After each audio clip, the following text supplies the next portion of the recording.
Another thing I noticed is that they constantly move the goalposts. Like, I've just had this kind of conversation with amongst some of my friends, and probably now not so good of friends, because I just ask very pointed and intentional questions pertaining to their claims, and then they move the goalpost and say, "Oh, well, it wouldn't work in your model anyway." And I'm like, "Well, I haven't posited a model. I don't suppose a model. I'm simply obviating all of the holes in your claims."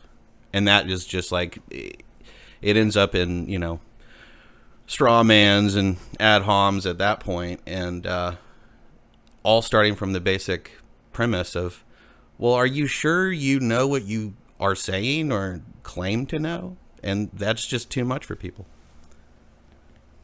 Exactly. You don't have to make a claim in order to pull apart the current rhetoric based on its claims, and they don't make any sense. You don't suddenly have to provide an alternative explanation in order to challenge that. For example, if somebody asserts that we've got this thing called outer space, a space vacuum, a sky vacuum, you say, well, we have this thing called the second law of thermodynamics, the entropy law. The entropy law would describe the expansion of gas into that availability of volume, that would be space. So the gas would fill the space. In other words, you can't have a sky vacuum. And that person, the person who you're putting a sky vacuum, the relinquishment of, will challenge you to prove a dome. And like, I don't know what the sky is. Right. There's a perception about the sky, and I'm just a mere guy. But I know it's not a sky vacuum because that stands directly in violation of natural law.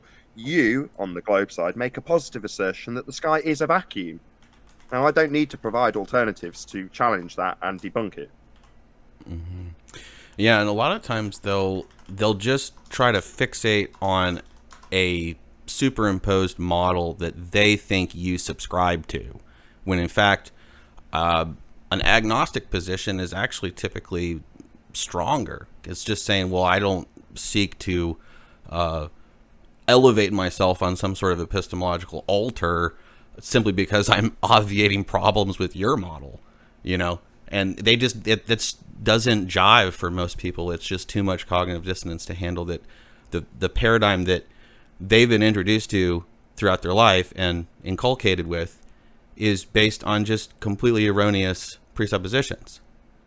And then the only thing that they can do in response to that is to kind of create a sort of gatekeeper effect around their vulnerable epistemological condition, and sort of redirect you into all these different rabbit holes that, simply don't address the fact that their model is defunct.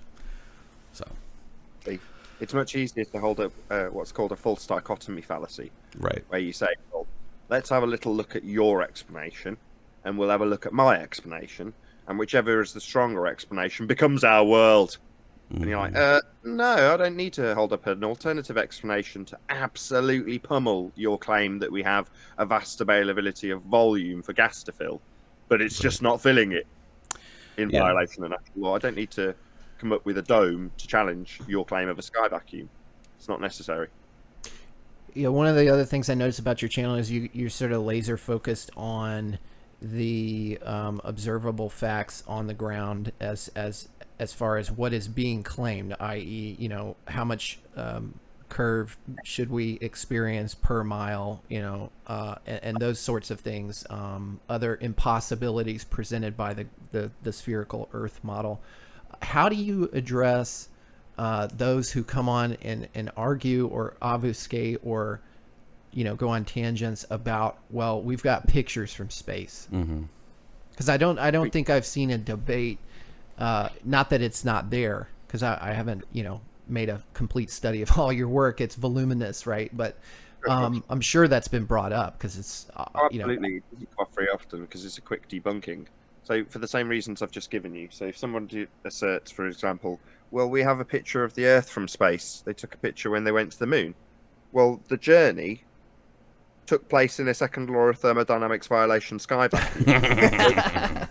Through a sky vacuum, then the gas we breathe would have filled that space and we'd all be dead. So no, they didn't take pictures from space. Space is fake. It violates the second law of thermodynamics.